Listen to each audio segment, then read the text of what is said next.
Hi everyone, and welcome to my YouTube channel and to my PowerPoint tutorial series. You may be writing a journal article or a book manuscript in the social sciences, and you want to put forth a first-rate theoretical framework. As a scholar and researcher, you might be in the final stages of preparing your manuscript for submission to a journal or to a publisher, and you want to feel greater confidence that your work will be well received. You might be at the beginning of your research project and you want to be sure you develop a strong theoretical framework, a framework that guides the collection of your data and the analysis and interpretation of your empirical findings.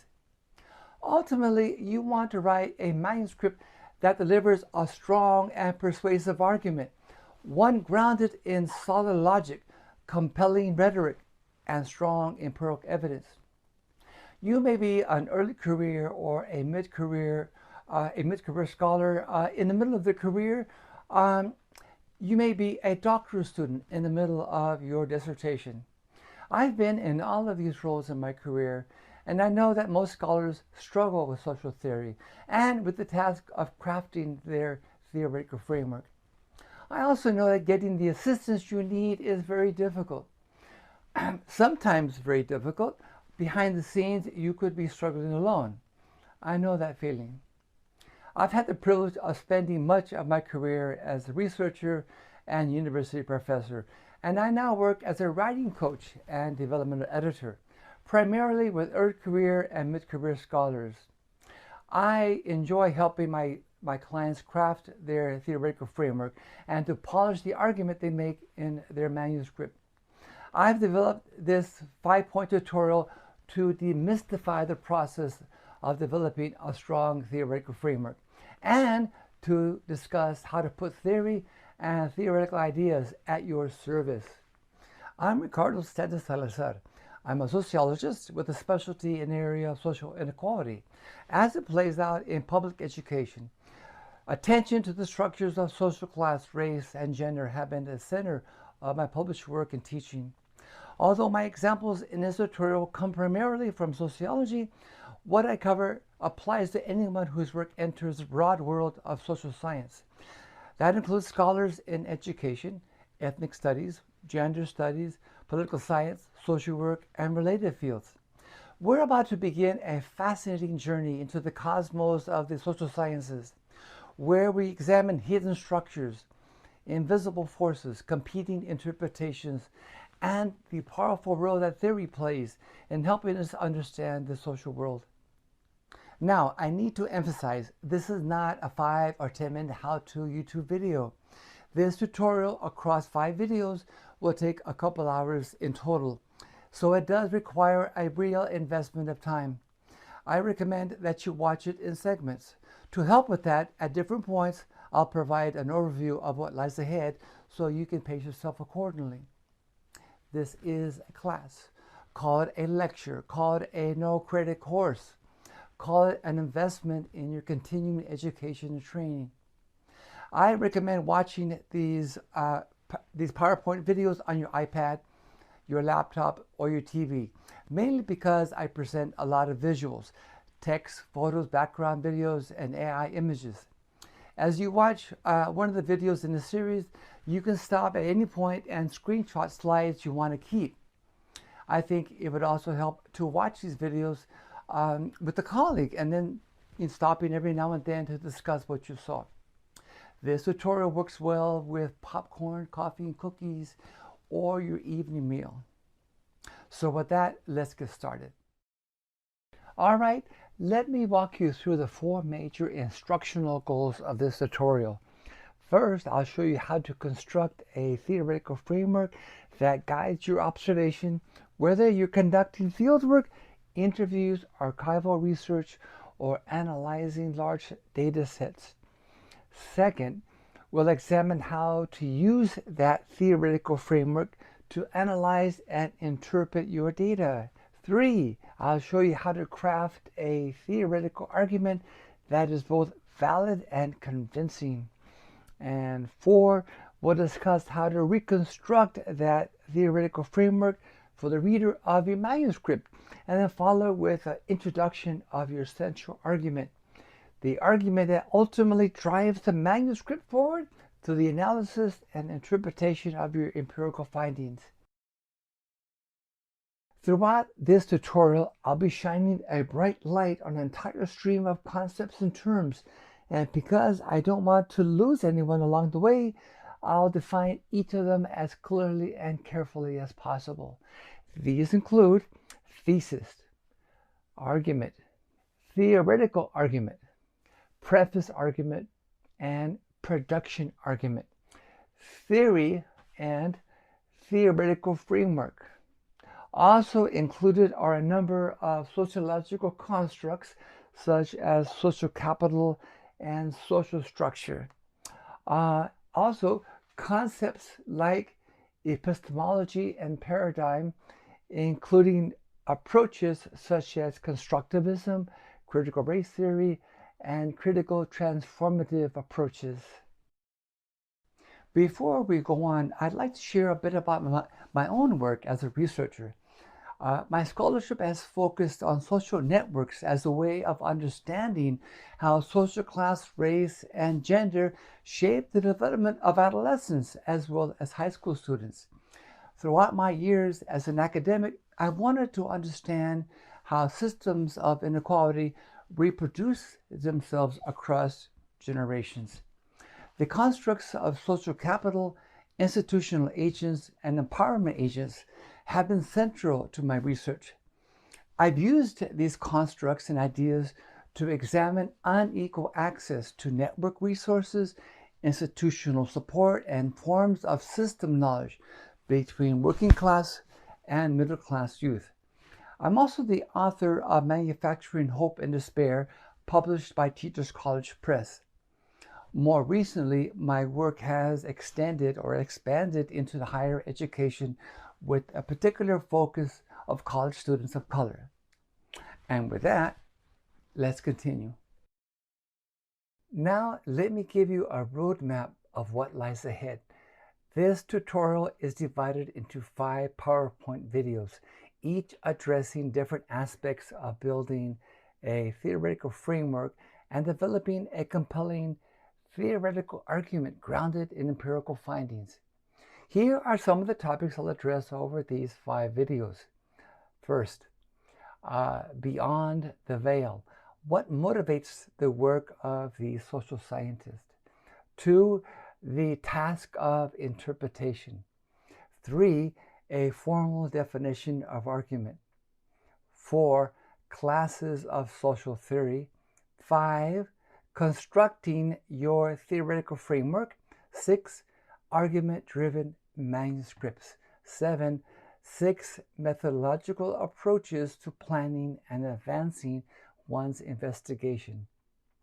A complete outline of the topics covered in this 5-part series can be viewed at the end of each PowerPoint video. You can screenshot this outline if you wish. I'm happy about this journey or road trip that we are taking together. So, jump in the car and let's go. I begin with the section entitled Beyond the Veil and the foundational question, what motivates the work of the social scientist? So, what motivates the social scientist, or really anyone drawn to the social sciences? At the most basic level, it is the desire to understand the world systematically. It's the desire to discern realities that exist beyond ordinary perception, beyond everyday assumptions, common sense explanations, and surface appearances. It is in many ways an effort to see what lies beyond the veil. Many social scientists are interested in how people of different social classes and ethnic backgrounds come together to achieve common goals in society. But they're also interested in how people and communities cope with social distress, as we saw in the COVID crisis. Social scientists enter a scholarly community that has its own language, a discourse made up of assumptions, concepts, constructs, theories, and norms of reasoning that make sociological thought and conversation possible. We create and use social constructs such as social structure or social capital to describe complex dimensions of social life that usually cannot be seen directly, but can be understood through disciplined observation and analysis, and through constructs and theoretical frameworks. Each social construct is like a capsule. Inside the capsule are theoretical claims about how society works, how institutions operate, how inequality is reproduced, how people respond to opportunity, constraint, power, and exclusion. Think of the many constructs used across the social sciences: power, hierarchy, agency, intersectionality, identity, and social and cultural capital. The list goes on. For example, you cannot see social hierarchy directly. You cannot take a photograph of it. You can, however, see examples of it if you understand it theoretically, be it racial hierarchy, gender hierarchy, and class hierarchy.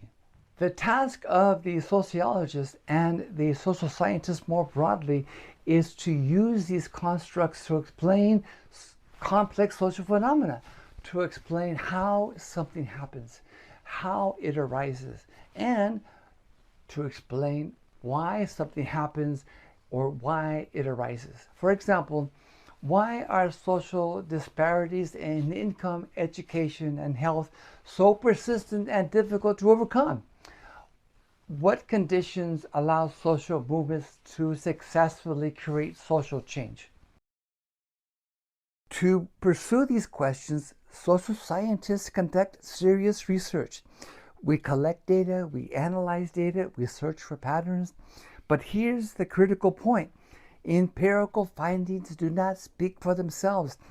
They must be interpreted, and that interpretation must be argued. Why argued? Because somebody else may have a different interpretation. Just like a trial attorney, you have to make a strong case regarding your interpretation of the evidence. Sometimes scholars make what's called an empirical argument. This argument demonstrates that a specific pattern, variation, or association exists in the world. For example, and I quote here, compared to students from middle-class families, students from working-class backgrounds who begin college are less likely to complete a college degree. And then the researcher presents evidence for that claim. But a theoretical argument goes further. It asks, how does this happen? Why does this happen? What mechanisms are operating beneath the surface? And that deeper explanation typically requires interpreting data through a theoretical framework. And that is the major theme of this entire tutorial: how to expertly use specialized concepts, constructs, theoretical ideas, and empirical evidence to produce an interpretation so compelling that other scholars conclude, yes, this explanation is insightful. Yes, this explanation is valid. And perhaps more importantly, this explanation helps us see social reality more clearly than we did before. One final point: sociology contains multiple intellectual perspectives or traditions. While sociologists often share certain constructs and concerns, they do not all think alike. They do not ask all the same questions, and they do not always agree on what counts as valid knowledge. This is where paradigm and epistemology become essential. Not all social scientists operate from the same assumptions about knowledge, truth, evidence, or social reality. And we'll explore that as we move forward. Let's begin with a working definition of paradigm. A paradigm is a broad intellectual worldview shared by a community of scholars. It includes assumptions, concepts, values, questions, and methodological preferences that shape how researchers understand society and what they consider to be a meaningful explanation. It's important to distinguish paradigms from epistemologies, even though the two are closely related. Epistemology asks a specific question. How do we know what we know? It concerns the rules of the game for producing knowledge. What counts as valid evidence? What counts as truth? And how can we know social reality? These are epistemological questions. You may recognize some of these paradigmatic and epistemological traditions: positivism, constructivism, critical transformative approaches, post-structuralism. For those interested in critical race theory, we might think of it as a race-centered elaboration of the broader critical paradigm. For scholars working within neo-Marxist traditions, the emphasis tends to be more class-centered, with particular attention to capitalism as a system of domination. There's much more to say about both traditions, and I strongly encourage you to become familiar with multiple traditions before deciding which one best aligns with your own intellectual commitments. Now, for a few moments, let me share some of the theoretical ideas that have animated my own work as a sociologist. My own intellectual training has been deeply shaped by traditions in which power, hierarchy, and conflict are central concerns. Social class, race, and gender have remained central categories in my own work. My own approach is perhaps best described as a theory paradigm hybrid. I've often relied on substantive theories that explain how class, race, and gender operate as overlapping categories, while also recognizing the foundational role of an economic system. For many scholars, including myself, the motivation is not simply to understand social inequality in the abstract. It is to also reveal the structures of power that shape people's everyday struggles inside institutions and communities. For example, the experiences of teachers and working class students within schools, or the experiences of communities of color within legal institutions. My own orientation begins with an uncomfortable recognition. While all human beings absolutely possess agency and the capacity for rational choice, much of our daily behavior is habitual, conditioned, and influenced by forces we often fail to recognize. That can be a difficult idea for people to accept. Who wants to feel that they're controlled by corporations or institutions, or even our own subconscious?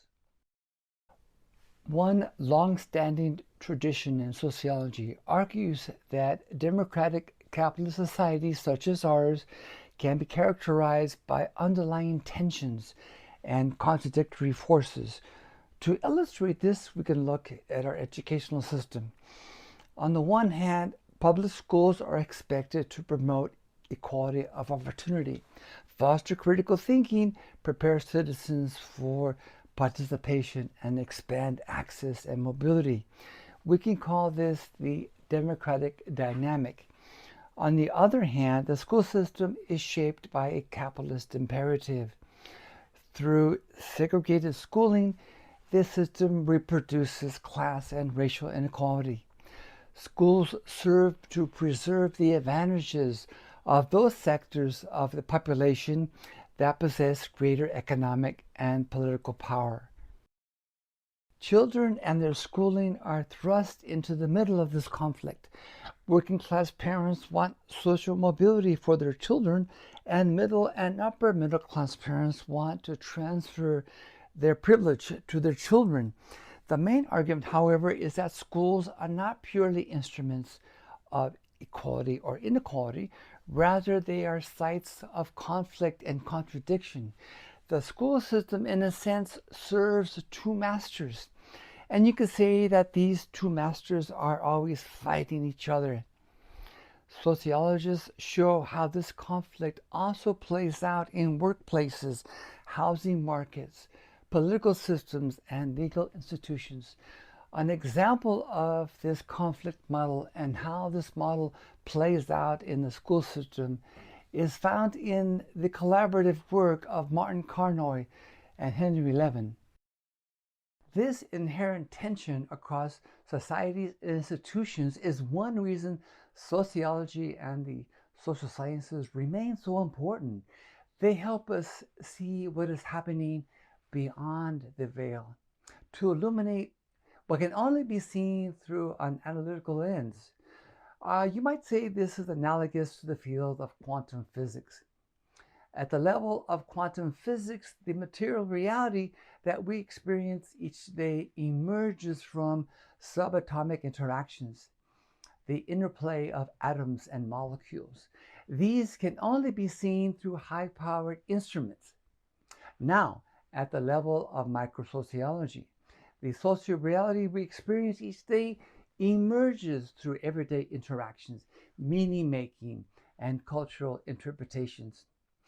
The contradictory tensions we see in society's institutions also plays out in our own consciousness. We seek to make conscious, rational choices in everyday life, to confront the challenges in our life with agency and intelligence. And yet, much of our behavior is often habitual and unconscious. Much of the field of critical sociology rests on two foundational ideas. First, our behaviors, routines, interactions, and long-term trajectories often become patterned and habitual.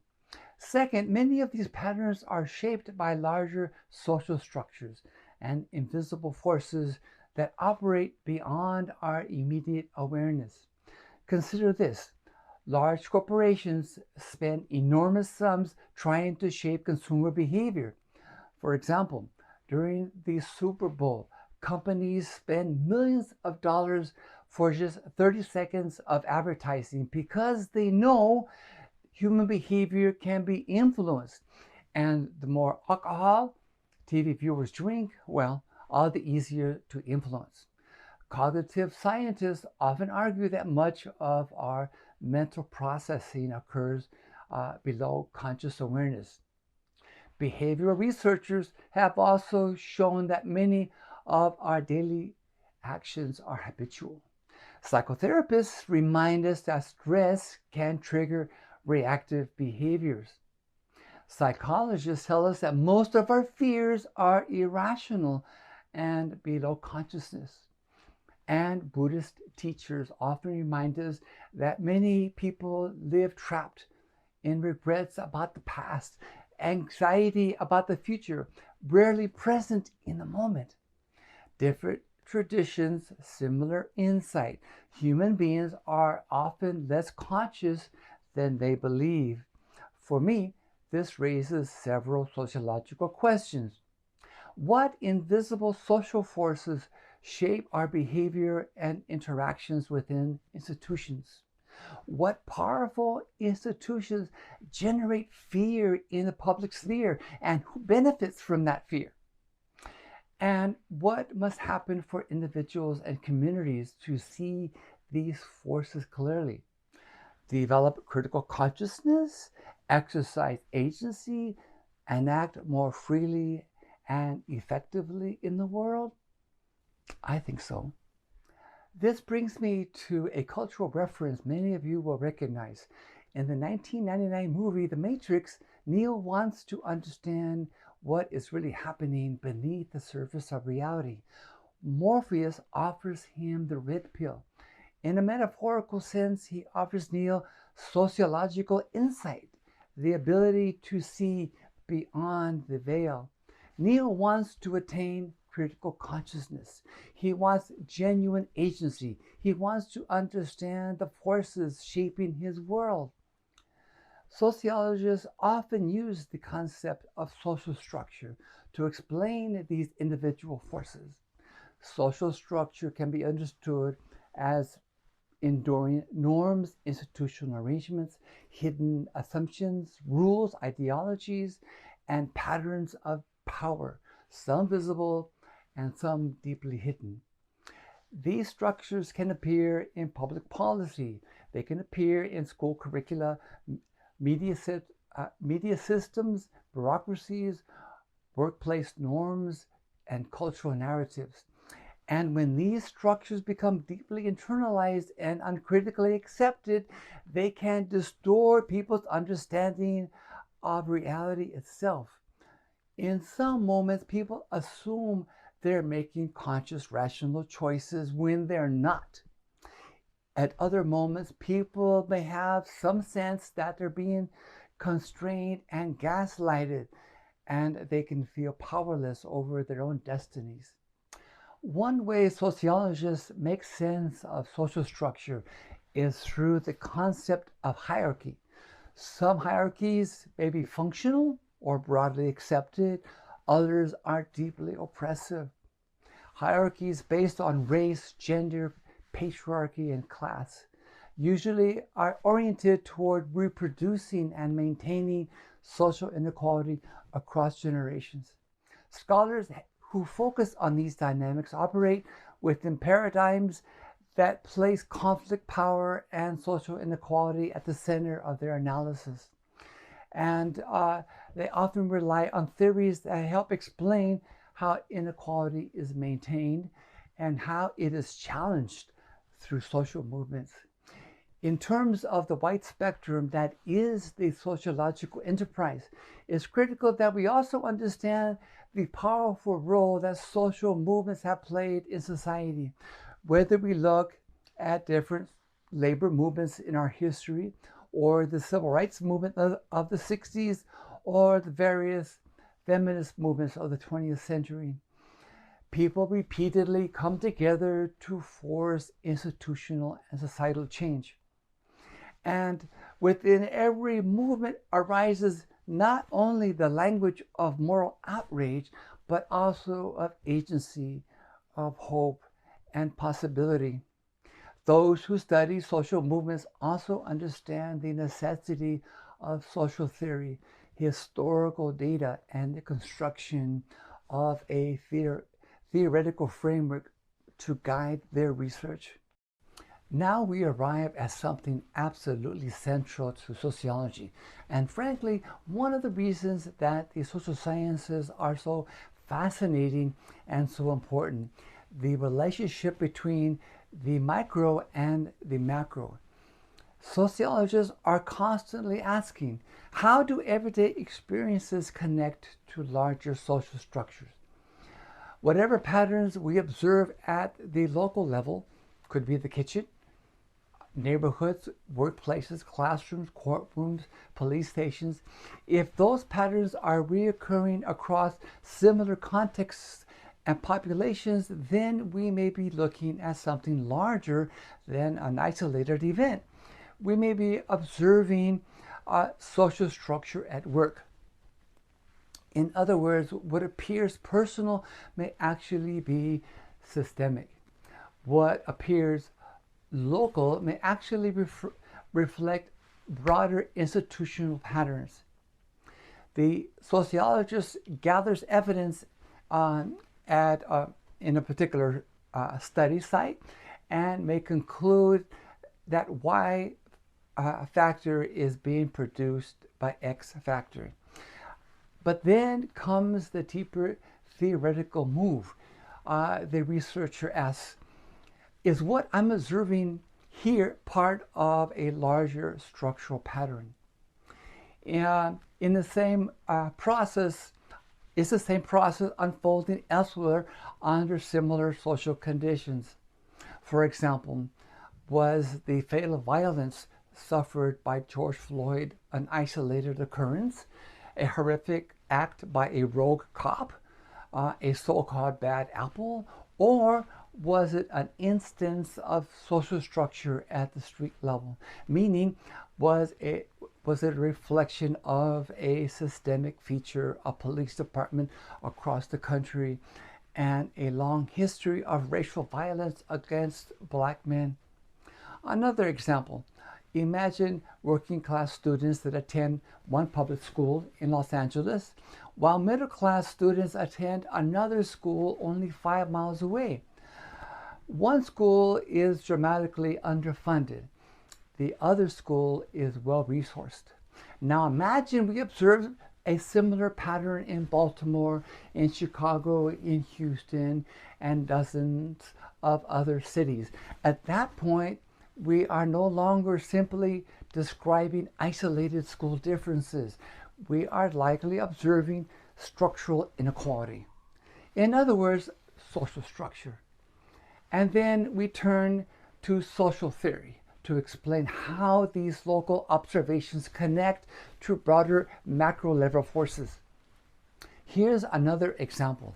Imagine a sexist microaggression during a faculty meeting. At one level, it may appear to be the behavior of one insensitive colleague.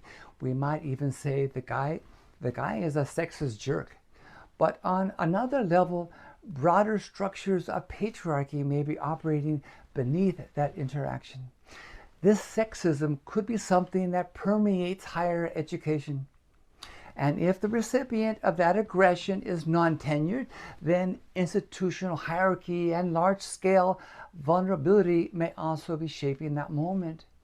The sexism we witness in this faculty meeting could be something that permeates higher education.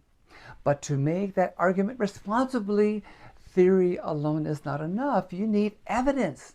You also need researchers to do the research. We are not dealing with immutable laws like those associated with the natural sciences. Social processes are often probabilistic, tangential, and non-deterministic. Even when conditions appear similar, people may respond differently.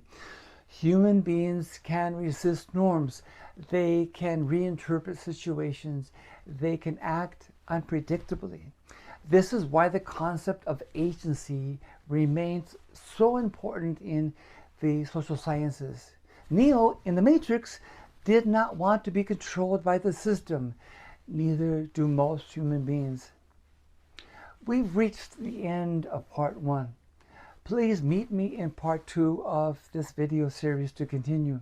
Before leaving, you can check out my bibliography page as well as the outline of all the topics I cover in this video series.